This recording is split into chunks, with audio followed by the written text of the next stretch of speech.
서울대학교 채플 시간에 나오신 우리 모든 학우님들 환영하고 축복합니다. 오늘도 우리가 함께 이 채플 시간을 통해서 찬양하며 고백할 수 있는 시간이 될 수 있었으면 좋겠는데요. 오늘은 조금 특별한 찬양을 여러분들과 함께 나누고 싶습니다. 이 찬양의 제목은 탕자의 이야기라고 하는 찬양인데요. 이 이야기는 성경에 나오는 이야기이기도 하지만 탕자와 같은 삶을 살았던 저의 이야기이기도 합니다. 우리가 함께 이 찬양을 묵상하면서 탕자와 같은 나를 받으시고 용납하신 우리 하나님을, 그 하나님의 은혜를 우리들이 기억할 수 있는 귀한 은혜의 시간이 되어지기를 소원합니다.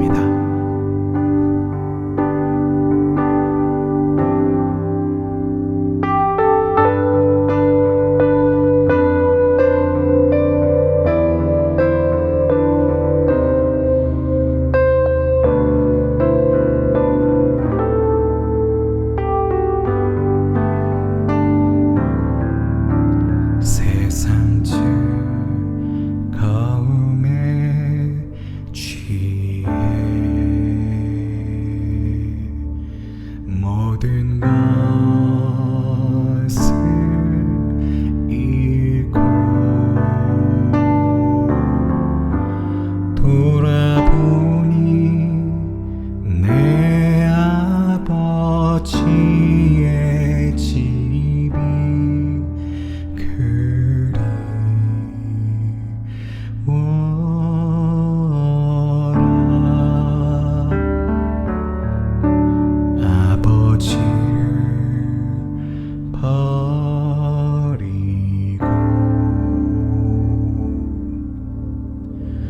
떠난 못난 내가 어떻게 아버지 앞에 설 수 있을까?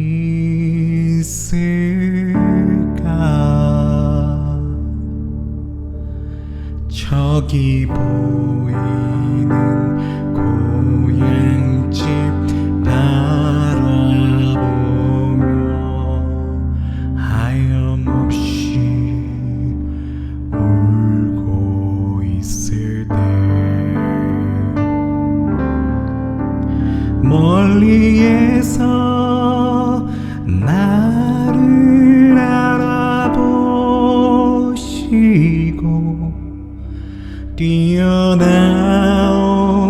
뛰어나오시는 아버지, 은혜를 버리고 집을 떠난 나를 그 품에 안아주시며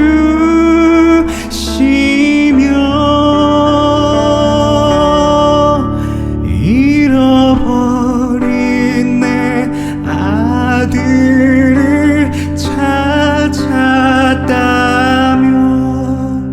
기쁨에 겨워 울고 계시네. 내가 상상할 수 없는 주의 내가 헤아릴 수 없는 주의 은혜, 감히 용서받을 수 없는 죄인을 넓은 품 안에 품으시네. 내가 상상할 수 없는 주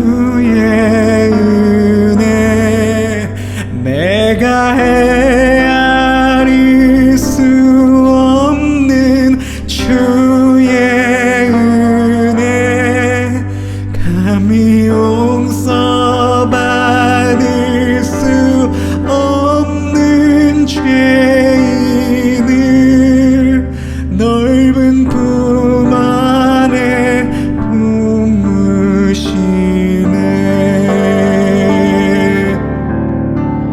감히 용서받을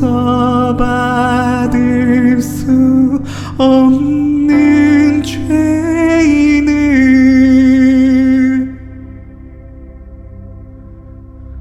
넓은 품 안에 품으시네.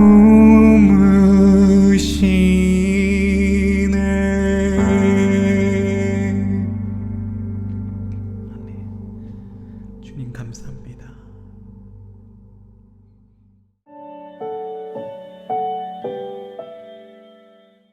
할렐루야, 반갑습니다. 저는 미 서북부 오레곤 선교교회를 섬기고 있는 주한준 목사입니다. 오늘 미성대학교 2월 채플 시간에 또 이렇게 귀하게 말씀을 전할 수 있게 된 것을 먼저 하나님께 감사를 드립니다. 아울러 개인적으로 미성대학교에서 작년 말부터 또 PhD 공부를 함께 시작을 했는데요. 그래서 더 미성대학교에 대해서 관심도 사랑도 예전보다 커졌던 것이 사실입니다. 우리 이상훈 총장님 이하 또 우리 많은 교수님들 또 우리 직원분들 또 많은 학생들 또 학교를 통해서 더 많은 도전과 배움의 기회가 있기를 다시 한번 주의 이름으로 축원해 드리겠습니다. 오늘 여러분과 함께 나누고 싶은 말씀의 주제는 교회 본질의 회복을 위하여라고 하는 것입니다. 작년에 시작된 우리 코로나19로 인해서 모여서 예배하기가 많이 힘들어지고 또 교회들마다 어떻게 이 시대를, 이 위기를 극복해 나갈 것인가에 대한 저마다의 고민들이 참 많았던 시대였던 것을 우리는 압니다. 그래서 교회들마다 본질에 대한 것을 다시 한번 되짚어보는 시간들이 있었고요. 과연 이 땅에 교회를 세우신 하나님의 목적은 과연 이 시대에 무엇일까라는 부분에 대해서 다시 한번 더 깊게 고민을 했던 것 같습니다. 저도 교회의 본질에 대해서 고민을 하고 기도도 하면서 책도 읽고 그리고 공부도 하고 그리고 또 세미나를 많이 온라인으로 또 보게 되면서 저도 나름대로의 고민을 하고 있던 차였었습니다. 그러던 차에 지난 1월 12일자 기독일보에 기사 한 줄이 이렇게 실렸었습니다. 정신이 바짝 드는 기사 문구였죠. 여러분도 아마 이미 알고 계신 것일 겁니다. 그것은 지난 1월 3일 임마누엘 클리버 하원 의원, 민주당 전 캔사스시티 주지사인 그가 117대 의회 출범을 알리는 개회 기도에서 우리는 유일신교적인 하나님 브라마와 많은 다른 신앙들에 의해 다른 이름으로 알려진 신의 이름으로 구합니다 라고 기도를 했다라고 하는 것이 기사에 실렸죠. 이 임마누엘 클리버 하원 의원은요, 전직 미국 연합감리교 UMC의 목사였고요. 아마도 그는 추측건데 아직까지 그 UMC의 회원이지 않을까 싶습니다. 그런 그가 미 하원에 개원하는 첫 새 회의를 시작하는 그 시작 기도에서 시작은 Dear God이라고 시작했지만 그가 드린 기도는 우리 창조주 하나님께 드린 기도가 아니라 힌두교의 창조주라고 알려져 있는 이 브라마와 또 다른 많은 신들의 이름으로 그가 기도한 것을 우리는 보게 됩니다. 이 힌두교의 창조주 브라마는 여러분이 사진으로 보시듯이 얼굴이 4개고 팔이 4개인 이런 모습을 하고 있는 신입니다. 이 브라마를 향해 유일신 하나님이라고 그가 표현을 한 것이지요. 게다가 더 심각했던 것은 기도의 끝 마무리를 Amen and a woman 이라고 끝을 냈다는 것입니다. 아마도 그는 Amen은 남성용 끝나는 용어로 A woman은 여성용 끝나는 기독교 용어로 사용하려고 했던 것일 겁니다. 그런데 여러분, 기독교 용어에 남성용이 있고 여성용이 있습니까? 교회 다니지 않는 초등학생들도 미국에 사는 아이들이라면 Amen이 남성용을 뜻하는 단어는 아니라는 것을 다 알고 있을 것입니다. 그런데 그가 히브리어로 된 아멘이 그렇게 될 줄로 믿습니다 라고 하는 뜻인 것을 알면서도 Amen and A woman이라고 이렇게 기도를 끝냈다고 하는 것은 다분히 분명한 의도를 가지고 기도했을 것입니다. 이번 사태에 대해서 빌리 그레엄 목사님의 아들인 프랭클린 그레엄 목사님이 Amen과 A woman을 사용한 것은 하나님의 권위를 부정하는 시도이며 창조주의 얼굴에 주먹을 휘두른 것과 같다라고 말을 했죠. 또 이와 같은 방식으로 진보라는 이름으로 그들이 가고자 하는 길을 허용한다면 매우 짧은 시간에 미국이라는 나라는 알아볼 수 없게 될 것이다 라고 경고를 했습니다. 저 또한 이 임마누엘 클리버 하원 의원이 영어로 한 기도가 정말 어떤 기도였는지 궁금해서 실제로 찾아가 들어가서 들어보았습니다. 정말 그가 한 기도는요, 하나님께 드린 기도가 아니었더라고요.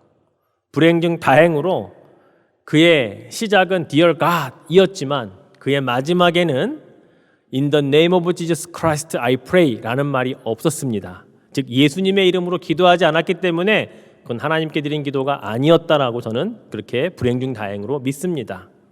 그러니 Amen and A woman, 그냥 하나의 해프닝일 수 있었겠죠. 그러나 저는 이 기사를 접하면서 이것은 어느 전직 목사의 참 어처구니 없는 기도, 해프닝으로 끝날 것인가? 아니면 하나님께서 이 시대에 우리 기독교를 향한 또 하나의 경고를 이 전직 목사의 입을 통해서 우리들에게 알려주신 것은 아닐까라는 생각을 하게 되었습니다. 우리가 살고 있는 이 땅의 기독교의 본질이 이렇게까지 흔들렸다라는 것을 우리들에게 보여주시는 메시지는 아닌가라고 듣게 된 것이죠. 그래서 우리는 이제 다시 한번 기독교의 본질에 대한 질문을 해야 할 때라는 것입니다. 여러분은 기독교의 본질이 무엇이라고 생각하십니까? 십자가의 구원 아닐까요? 아니요, 십자가의 구원입니다. 그럼 십자가의 구원은 또 무엇입니까? 오직 하나님의 독생자 예수 그리스도께서 십자가에서 나를 위해 나의 죄값을 사하시기 위해 죽어주신 그것을 믿는 것, 그래서 구원받는 것, 이것이 십자가 구원입니다. 이것이 기독교의 본질이죠.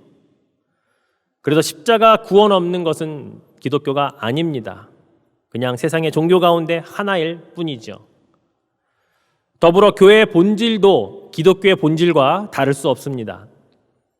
교회의 존재 목적이면서 본질은 십자가 구원을 이루기 위해 하나님께서 이 땅에 유일하게 세우신 아버지의 집이며 성전이 바로 교회라는 사실입니다.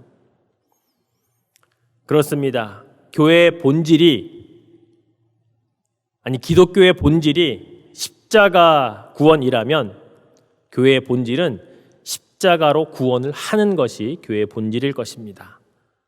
구원받고 구원하는 일, 이것이 바로 기독교와 그리고 교회의 본질이라는 것이죠. 오늘 이 기독교와 교회의 본질이라고 하는 것의 회복을 위한 이 말씀으로 제가 오늘 누가복음 15장에 있는 이 세 가지의 비유 가운데 첫 번째 잃어버린 양의 비유, 잃어버린 한 드라크마의 비유를 본문으로 선택했습니다. 오늘 본문 1절에서부터 3절까지를 한번 잘 보십시오. 제가 먼저 읽어보겠습니다. 모든 세리와 죄인들이 말씀을 들으러 가까이 나아오니 바리새인과 서기관들이 수군거려 이르되 이 사람이 죄인을 영접하고 음식을 같이 먹는다 하더라. 예수께서 그들에게 이 비유로 이르시되, 먼저 3절 말씀에 보니까 이 비유를 들어야 할 대상이 그들이라고 말씀하십니다. 그들이 누구입니까? 바로 2절 말씀에 있는 바리새인과 서기관들입니다. 사실 우리는 성경에서 바리새인과 서기관들이 등장하면 일단 안 좋은 시선을 갖고 본문을 읽게 됩니다. 그도 그럴 것이 복음서 전체를 통해 예수님께서 늘 책망하시던 사람들, 늘 비난했던 사람들이 바로 바리새인과 서기관들, 그들이 대표적인 사람들이었기 때문일 것입니다.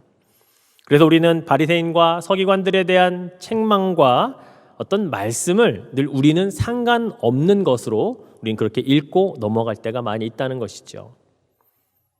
성경을 읽으면서 저도 그렇고요. 우리 중에 대부분은 바리새인과 서기관에게 하신 말씀은 나에게 하신 말씀이니 새겨들어야겠다 이렇게 아마 읽는 분은 많지 않을 것입니다. 그러면서 우리는 스스로 나는 바리새인과 서기관들과는 다르다. 나는 그들처럼 형식적인 종교인까지는 아니다 라고 스스로를 그렇게 그들과는 분리를 하고 있다는 거죠.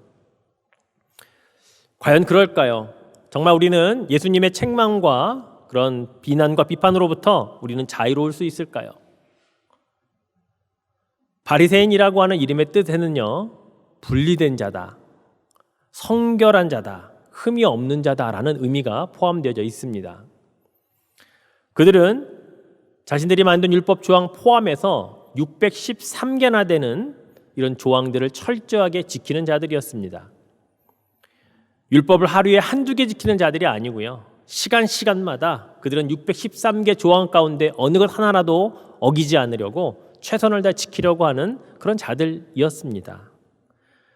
이들은 자기 자신들만 이 율법 조항을 지키려고 하는 게 아니라 다른 누군가가 이 율법을 어기거나 또는 비윤리적인 삶을 살면 그를 비난하기까지 하는 사람들이었죠.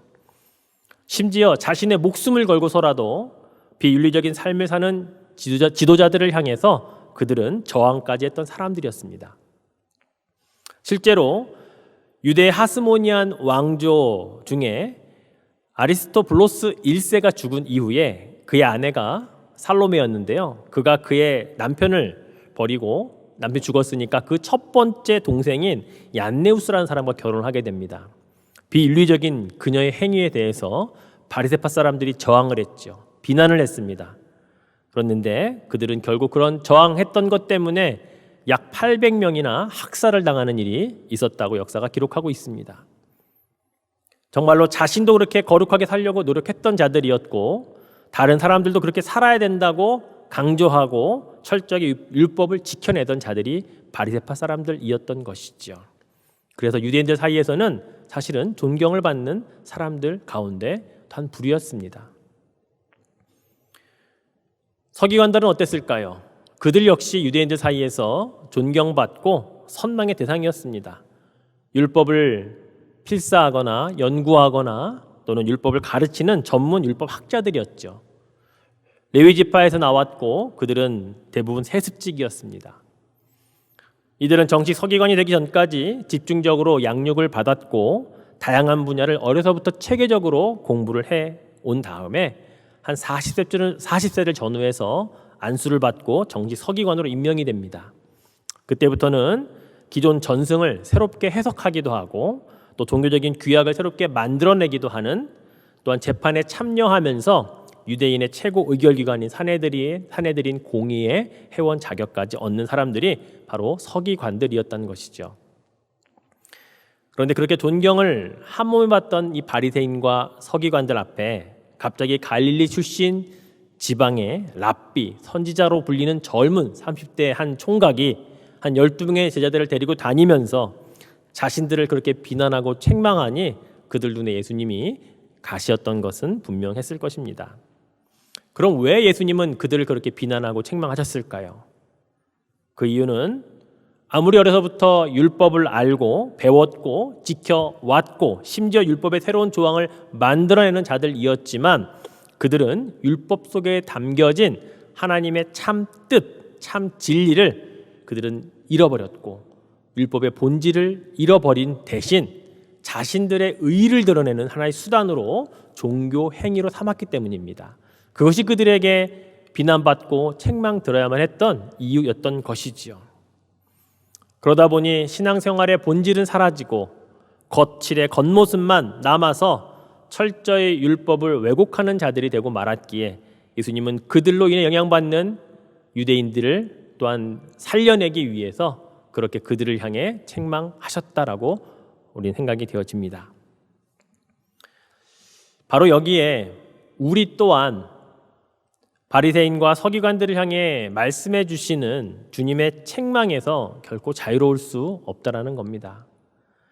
우리에게도 66권이라고 하는 말씀이 주어져 있고 우리는 그 말씀을 읽기도 하고 연구도 하고 그것을 설교로도 하고 가르치기도 하는 자들인데 과연 우리는 그 본질에서 벗어나지 아니하고 정말로 잘 지키며 그 뜻을 잘 헤아리고 있냐는 것이지요. 어쩌면 오늘날의 우리들의 모습 속에서 바리새인과 서기관들의 모습 속에 우리들의 모습이 투영되어 나타나고 있지는 않냐는 것입니다. 그래서 우리는 바리새인과 서기관에게 하신 이 비유를, 또 이 비유의 교훈을 우리는 듣고 배워야 한다는 사실이죠. 예수님께서 오늘 바리새인과 서기관들을 향해 비유로 말씀하신 세 가지 가운데 이 두 가지, 바로 그 첫 번째 비유, 잃어버린 양에 대한 비유를 볼까요? 자, 이 비유의 핵심이 무엇일까요?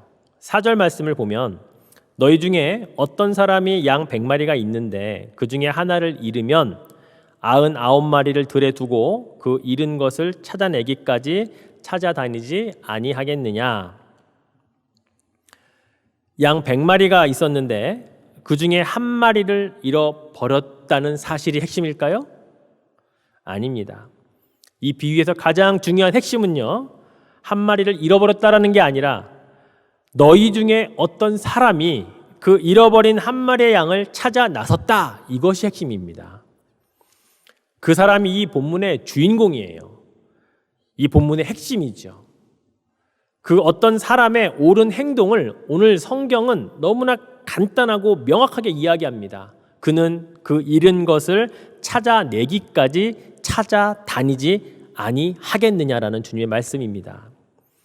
잃어버린 한 마리의 양을 찾을 때까지 찾아다니는 노력을 해야 하는 것이 마땅하다라고 교훈하고 있는 것이죠. 이것이 기독교의 본질인 구원에 관한 문제 아닐까요? 이것이 교회의 존재 목적인 잃어버린 영혼을 구원하기 위하여 그들을 찾아가야 하는 것이라고 주님이 말씀하고 계신 것은 아닐까요? 그런데 오늘날 많은 교회들이, 교회 성도들이 그 본질을 외면한 채 신앙생활을 하고 있는 모습을 봅니다. 잃어버린 한 마리의 양을 찾아 나서기보다는 남겨진 99마리의 그 양무리에서 편안하게 우리들끼리 함께 잘 지내고 있는 모습을 너무나 많이 우리가 발견할 수 있기 때문이지요.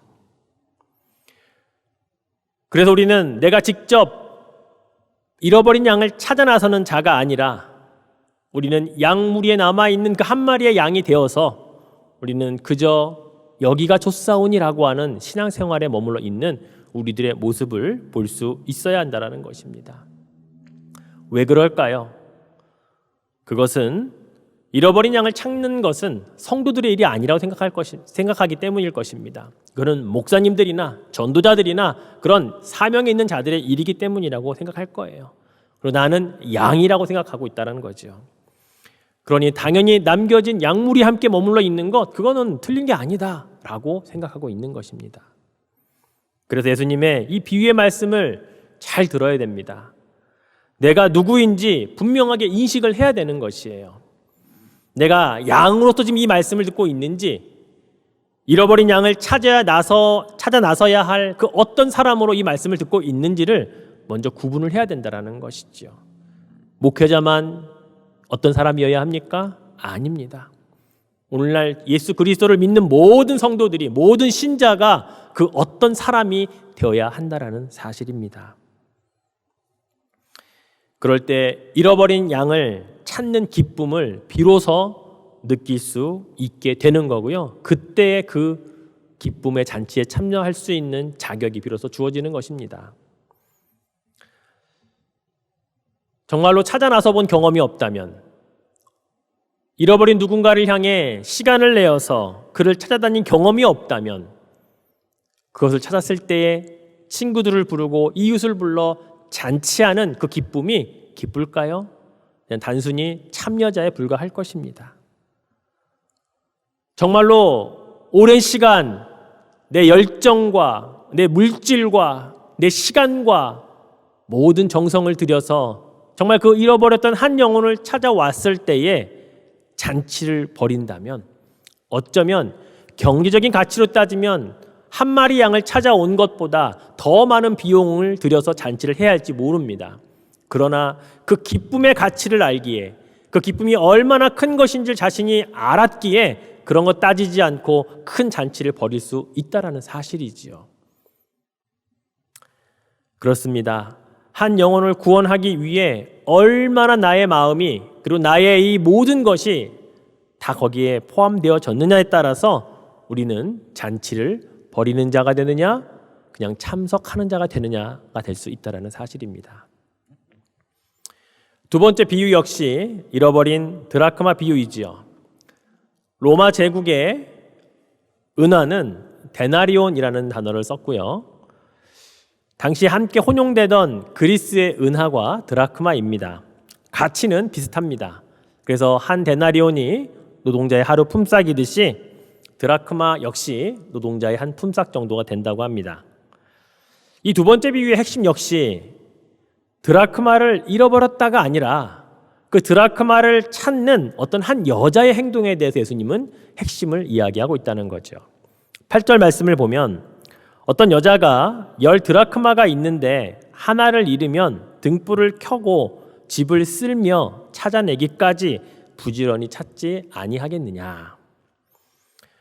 어떤 여자가 잃어버린 드라크마 하나를 찾기 위해 온 집안에 불을 켜놓고 여기저기를 샅샅이 찾아가는 그런 최선을 다해 찾아가는 모습, 이것이 바로 오늘날 우리들이 또한 갖추어야 할 그런 기독교와 교회의 본질의 모습이다라고 주님이 비유로 말씀하고 있는 것입니다. 이 여자의 노력, 이 여자가 최선을 다한 결과 그것을 찾아내었을 때의 그 기쁨을 예수님은 하나님 아버지의 마음으로 마지막 잔치하는 것으로 표현을 해주고 있음을 보게 되지요.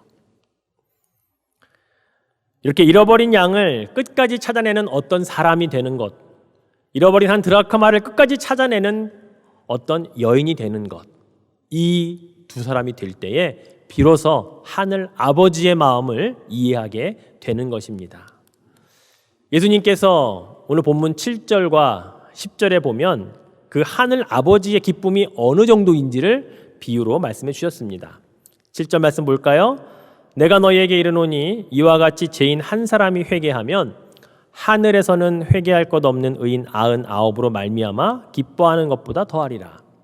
10절 말씀, 내가 너희에게 이르노니 이와 같이 죄인 한 사람이 회개하면 하나님의 사자들 앞에 기쁨이 되느니라. 우리는 그동안 수도 없이 많은 세월 동안 교회 생활을 하는 동안 내내 사실은 우리 한국교회에서는 이웃 초청잔치라는 이름으로 전도 행사를 많이 해왔었습니다. 전도하려고 하는 시도였고 또 그렇게 해서 이웃을 초청해서 정말 그들에게 예수 복음을 전해주기 위한 그런 많은 노력들이었을 것입니다. 정말 죽어가는 한 영혼, 죽기 전에 단 한 번만이라도 교회에 와서 예수 그리스도의 복음을 듣고 정말 예수 믿고 구원받았으면 하는 마음으로 이 잔치를 많이 벌여왔었죠.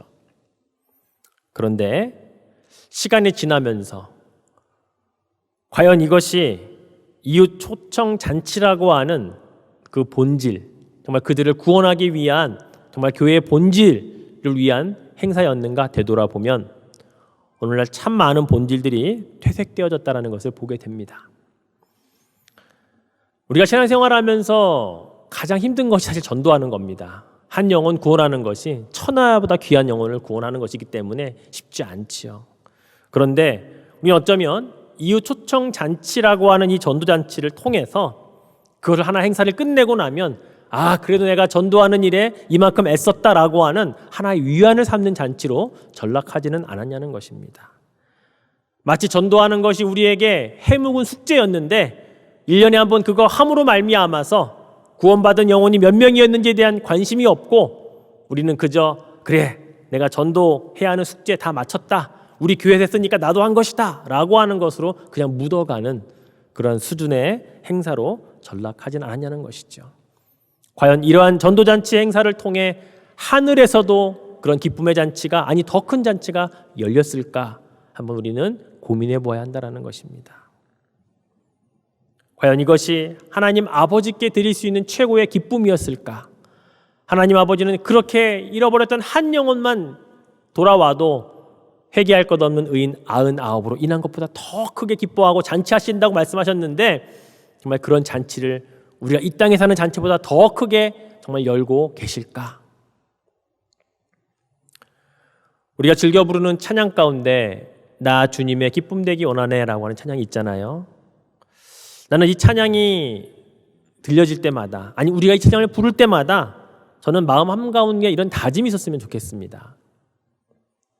그냥 이 찬양의 가사가 좋고 멜로디가 좋아서가 아니라 내가 이 세상에 사는 동안 우리 하늘 아버지께서 가장 기뻐하시는 것이 잃어버린 한 영혼이 돌아오는 것이라면 내가 그것을 위해 잃어버린 한 마리 양을 찾아 나서는 어떤 사람이 돼야겠구나라고 다짐하는 시간이요. 잃어버린 하나의 드라크마를 찾아내기까지 열심히 최선을 다하는 그 어떤 여자가 되기 위해 내가 이 찬양을 부르고 들었으면 하는 마음이 간절합니다. 이런 결단과 그리고 우리의 이런 마음가짐이 결국 기독교와 교회의 본질을 회복하는 그 첫걸음이 될 수 있음을 믿습니다. 이런 깨달음과 다짐들이 모이고 모여서 진짜 하나님이 원하시는 이 시대의 기독교 그리고 이 시대의 교회 저는 시작될 수 있을 것이라고 믿습니다. 사랑하는 미성대학교 여러분, 이제 우리가 섬기는 교회가 더 이상 우리들만의 기쁨을 위한 잔치를 하는 교회는 아니어야 됩니다.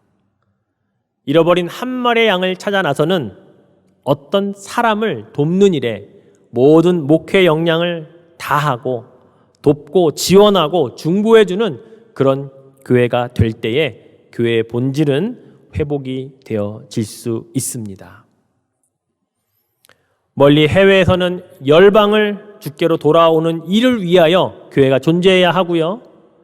가까이에서는 우리 이웃에게 복음을 전하는 일을 위하여 존재하는 그런 교회, 이것이야말로 십자가 구원이라고 하는 기독교와 교회의 본질을 우리 모두가 할 수 있고 이뤄낼 수 있는 그런 모습인 것을 믿기 때문입니다.